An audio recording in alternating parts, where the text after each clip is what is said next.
Padre, pabinyagan ko sana ang anak ko. Ano ang ipangalan mo sa kanya? Tigre po. Ano? Hindi pwede, Doming. Pangalan ng mabagsik na hayop yan. Pwede, Padre. Kung pwede ang leon, edi pwede rin ang tigre. Pwede! Doming pwede lahat. Doming pwede lahat. Doming pwede lahat. Doming! Pwede lahat.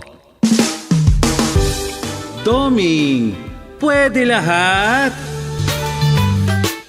Isang manunulat, matalino, malalim ang pag-iisip, pero laging naiidlip. Walang pinagkaiba sa kwago. Iba't iba ang pagkatao, bida, kontrabida, at mapagmasid. Mga kaibigan, huwag kaligtaang pakinggan ang araw-araw na pakikipagsapalaran ni Doming sa kailaliman ng panaginip. Doming, pwede lahat. Isinulat at sa direksyon ni Letty Astudillo Aquino mula sa Lovelet Artists and Talent Center Drama Productions. Handog sa inyo ng #1 and most trusted radio network in the country, Bombo Radio Philippines. Basta Radio, Bombo!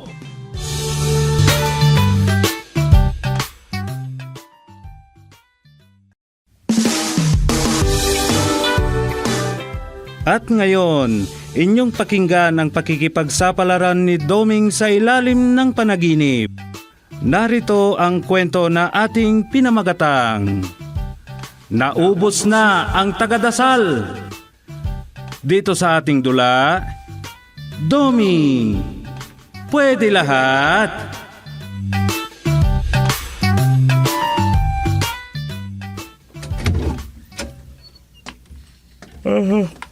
Ay, buti na lang at umuwi na kami kaagad kasama ang aking biyanan pagkatapos ng dasal. Akala ko na naman kung makichika-chika na naman at tatagal na naman akong maghihintay sa kanya. Kung meron sana si Rosa na kasama ni nanay, hindi na ako taga-sundo kung merong ganitong may mga ipagdadasal silang patay sa barangay. Ay, kung makikichismis, sigurado, maghahating gabi na siguro kami uuwi. Lalo na kung last night ng nilalamayan.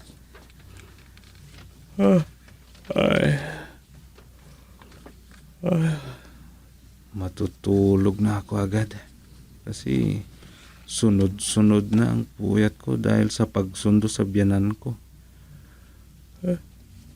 Siya din kasi ang leader ng mga tagadasal.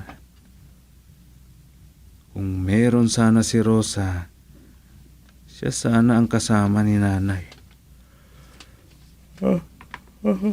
Matutulog na ako. Mahirap ang palaging puyat. Kasi samantalahin mo na ang pagtulog. Parang sinasabi ng anghel de guardia ko.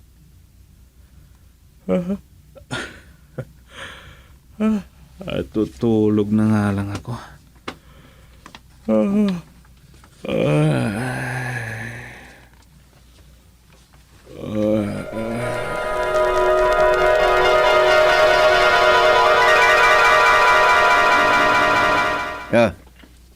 Saan ka na naman pupunta, Sufeng?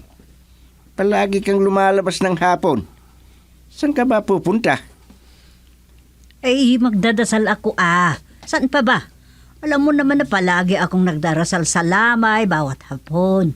Kami nila Aryang at mga leader ng tagapagdasal ngayon. Ano? Bakit? Kailan ba daw ang libing ni Kakamayang? Hindi ko alam.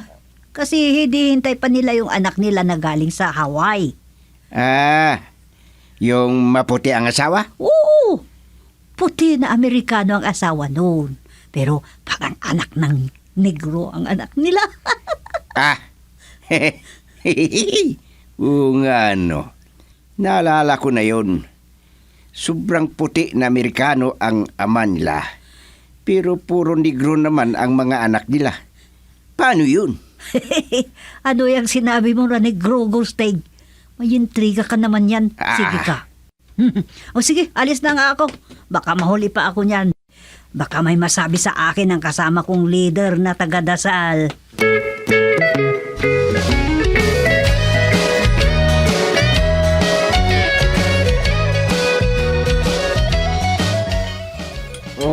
Magkape muna kayo, kagaya ko na matatanda. May mga biskuit. Kasi nakakagutom ang magdasal. Nakakagutom ang salita ng salita. Sige, Maring Aryang. Tulungan ko na lang kayong magbigay ng merienda niyan. Wala naman na kasi yung mga kabataan na nandito kanina para tumulong. Ay, anong oras ba? Sa susunod, agahan natin ang pagpunta, mga kasama. Para hindi tayo masyadong gamihin sa pag-uwi. Lalo na kayo, Maria, Kurape at Santang. Parehos na nga kayong walang asawa. Kaya sana, kayo ang maaga kasi wala kayong asawa na magbabawal sa inyo na lumabas sa hapon. Pero baliktad naman. Nagkakarera naman kayo sa pagiging huli. Kaya nga. Kasi naman, Totoo yan. grabe ang kaartehan nyo. Ay, totoo yan. Totoo yan. Parehas kayong lahat. Hindi na lang nalilit. Lagi na lang kayong hinihintay. Lalo na ikaw, Maria. Oo, ay, ikaw, Maria. Ganyan talaga ang dalaga ulit, Nanay Arya. Ang magpaganda. Ikaw naman ang Baka pinakabata meron sa pang atin. mapapalingon sa amin. Hey, siyempre na ba? manahimik nga kayo. Siyempre naman. Tahimik. Ay, Tumahimik wala kayo, na kaming magagalit pakialam na kung kayo. magpaligaw pa kayo. Lumalan. Pero agahan naman ninyo. Tay, hindi na pwede na kami ang maghihintay sa inyo. Na lagi na lang naghihintay sa inyo. O, sige, magmerienda na tayo. Lumalan din kasi ang Maria.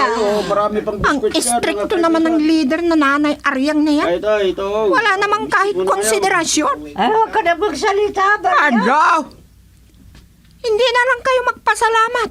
At may kasama pa kayong magdadasal. Hala. Tama na yan, Maria, Maring Aryang. Magkape na nga lang tayo. Maghahating gabi na ah. Mamaya na. O, sige, para wala nang salita, Maria, Kurapi at Santang. Kahit hindi na kayo pumunta, nakakatamad na kayong hintayin. Ay, hala. Huwag na sana kayo mag-away niyan. Intindihin nyo na lang isa't isa at nakakahiya na, pare. Baka sa susunod, wala nang tatawag sa atin para magdasal. Oh, sige kayo.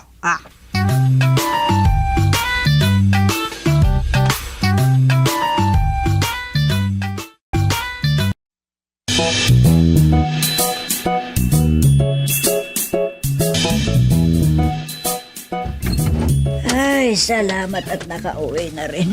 Ginabi ka na naman sa pag-uwi, Sufing. Yang pagdadasal na lang ang pinagpupuyatan mo. Nah, Tingnan mo nga yung mga mata mo. Nagmumukha ka ng insekto. Kasi lumaki na yung mata mo sa kakapuyat. oo, nakarami ka na naman, Guste. Pinapagalitan mo na naman ako.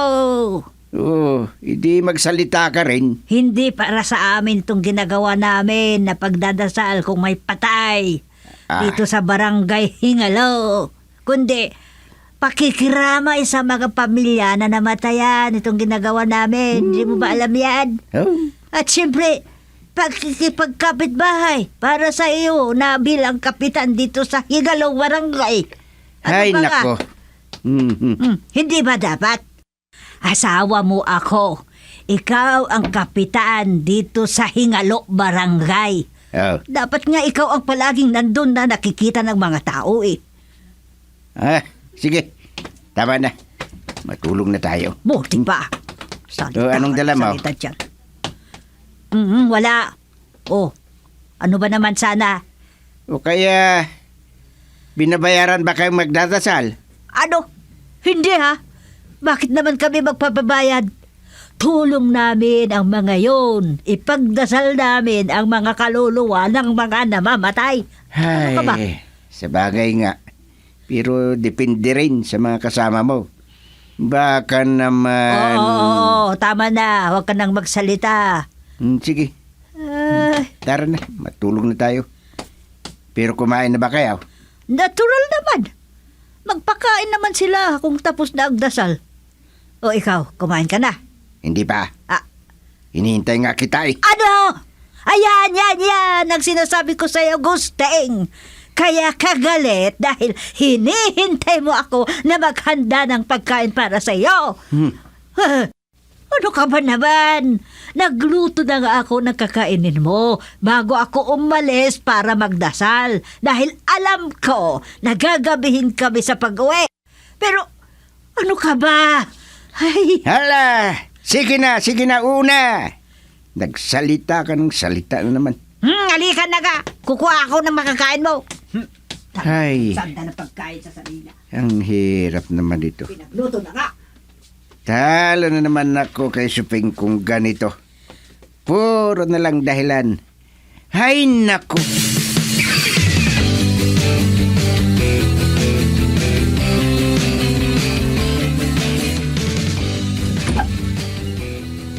Pumunta ako dito, Dumeng. Ay, nabuburing ako sa bahay. Kasi alam ko na wala na ang nanay nyo. Kasi maaga silang umalis para sa pagdadasal. Ha? O bakit? Hindi pa ba nailibing yung senior citizen na ipinagdadasal nila? Nilibing na yung si Kakamayang. Pero patay na yung si Matandang Ariyang, yung dating tagadasal. Ganun ba? Oo. Narinig ko nung isang araw. Na-stroke daw siya. Natuluyan pala? Oo, kaya dito muna ako sa bahay nyo. Ha? Ay sus, patay. Madidili na naman ako sa pagsusulat kung ganito. Sige tatay, humiga na lang kayo dyan sa sofa. Matulog kayo kung ganon. Nagpapasalamat ako. May tutuloy ko ng pagsusulat ko. Kung mahiga yun sa sofa at matutulog. Yan.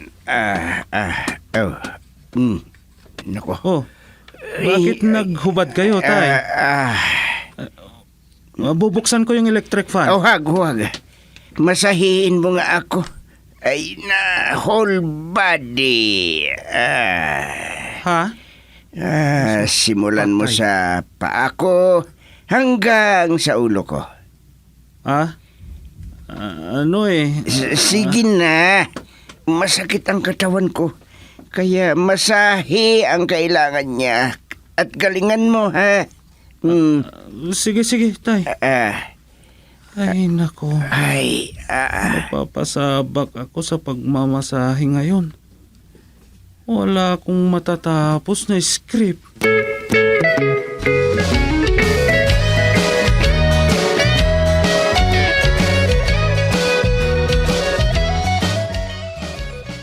Ayan, tapos na, tay. Ay, ano?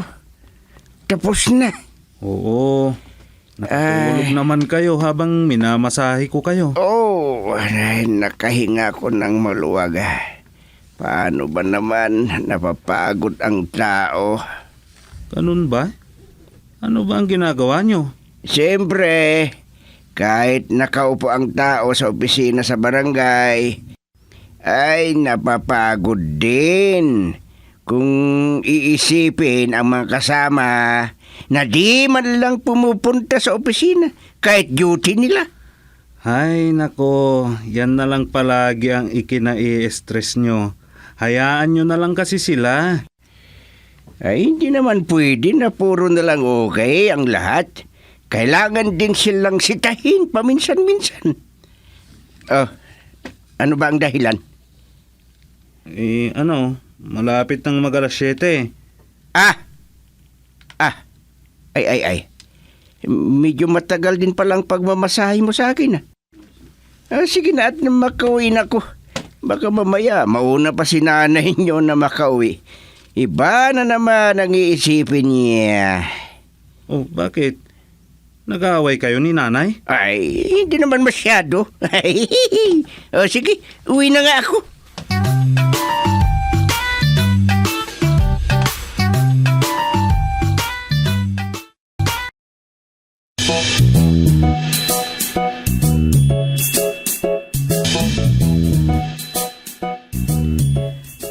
Kanina pa sana kami umuwi, pero dumaan kami sa bahay nila Kurapya na Balo. Kasi nga, hindi siya nakapunta. Ayun, binisita namin kasi may karamdaman. Bakit hindi siya nakapunta? Nag-absent din? Oo, na-stroke nga. Ano? Ay. Usong stroke sa inyo na taga-Dasal. Stroke ang dahilan ng pagkamatay yung mayang na yun. Tapos na-stroke din yung kumari mo na si Aryang. Ay, ngayon nata Yun na nga. Hindi naman kasi sila nag-iingat eh. Sige, oras din siguro nila. Ilan na din ang edad nila eh. Matanda na sila. Hindi kaya sa pagdadasal ninyo ang dahilan? Ano? Ikaw naman? Siyempre, puyat kayo lagi. Napapagod din kayo sa paglalakad, sa pagpunta kung saan kayo magdadasal. Siyempre, mapupuyat kayo. Siguro. Ganun na rin ang isang dahilan. Huwag ninyo din kasi ilagay ang lahat na lakas ninyo dyan. Kung malayo na ang kinaroroonan ng patay, hindi kahit agahan nyo na ang pagpunta, hindi naman kailangang gabi ang pagpunta nyo sa pagdadasal. Napag-usapan na namin yan. Ikaw naman. O, kumusta pala si Cordapia? Ayun, sana nga gumanda na ang pakiramdam niya. Dadalhin yata sa ospital bukas. Oo naman. Sana hindi siya susunod kay Aryang. Ano?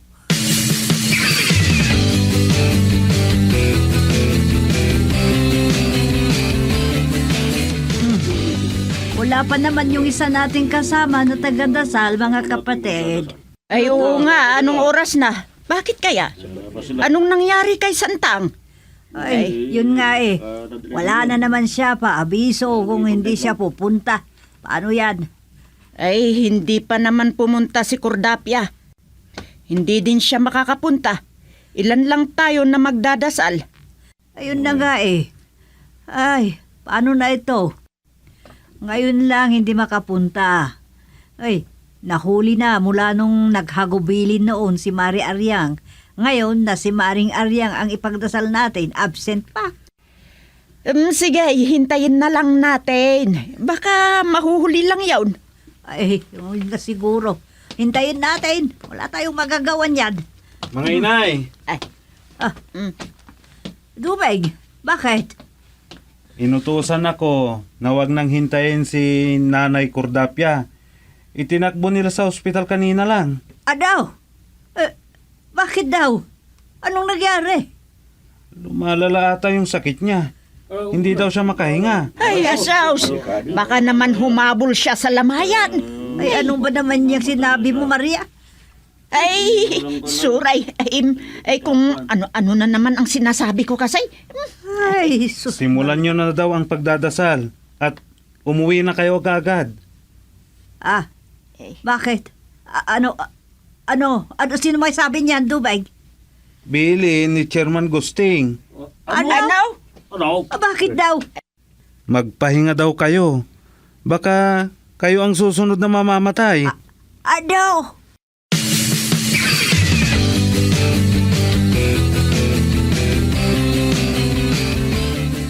Ano? May namatay na naman?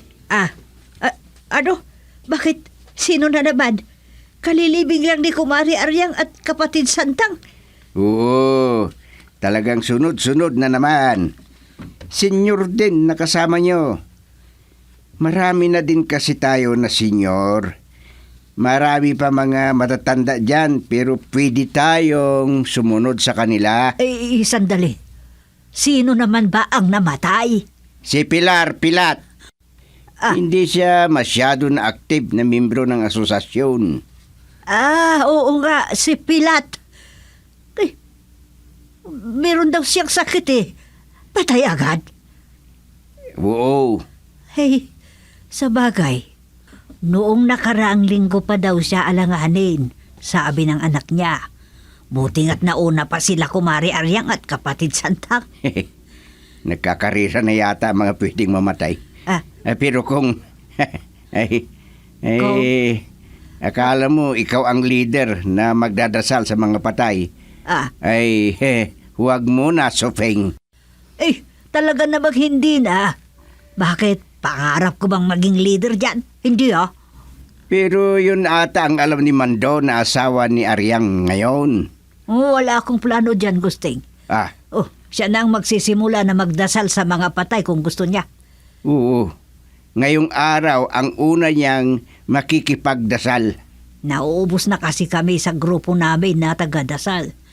Ay, biro mo, kami na lang ni Maria ang naiiwan na buhay. Kaya nag-usap kami kanina. Magre-retero na kami.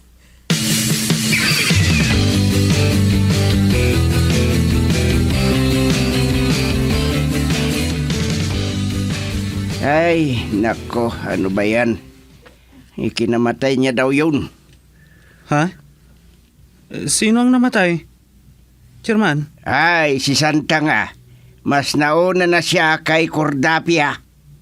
Ano? Sunod-sunod na ata ang mga taga-dasal. Sinabi mo pa. At yan ang sinabi ko sa nanay niyo. Buti sana kung meron si Rosa na kasama niya para may kasama siya kung sakaling gabihin sila. Sunod-sunod na lang ang kanilang ipagdadasal.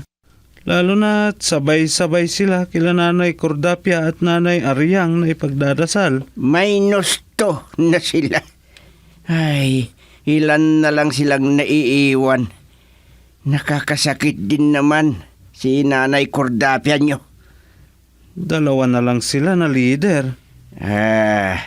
Samahan mo na lang si nanay mo, Dumeng.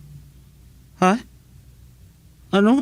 Magdadasal din ako? Kailangan. At hindi ata kaya ng nanay nyo na huminto sa pagdadasal. Ano kaya kung sumama rin kayo? Tatlo tayo nila nanay na magdasal. Ano? Hindi ba mas maganda? Para dalawa tayo nakasama ni nanay.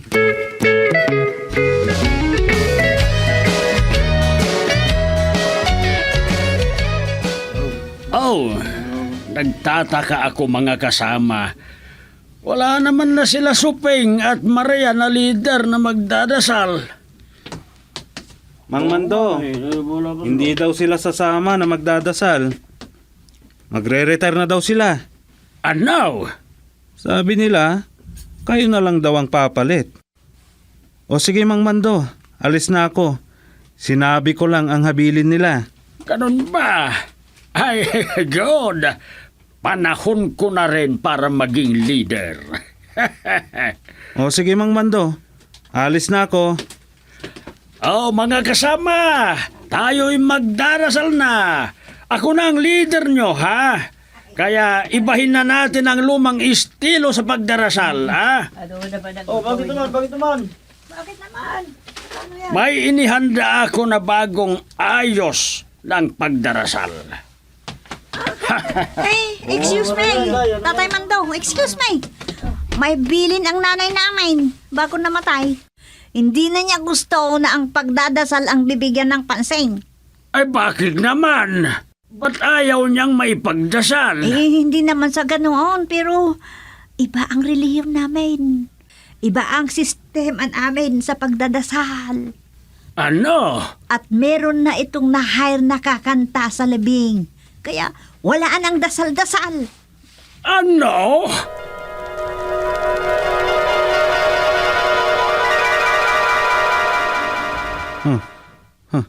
Multo. Multo.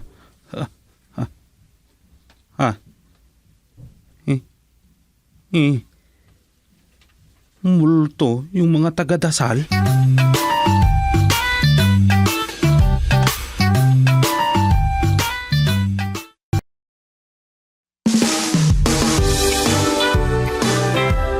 At Diyan nagtatapos ang isang kwento sa pakikipagsapalaran ni Doming sa ilalim ng panaginip. Sa panulat at direksyon ni Leti Astudillo Aquino. Handog sa inyo ng #1 and most trusted radio network in the country, Bombo Radio Philippines. Basta Radio, Bombo!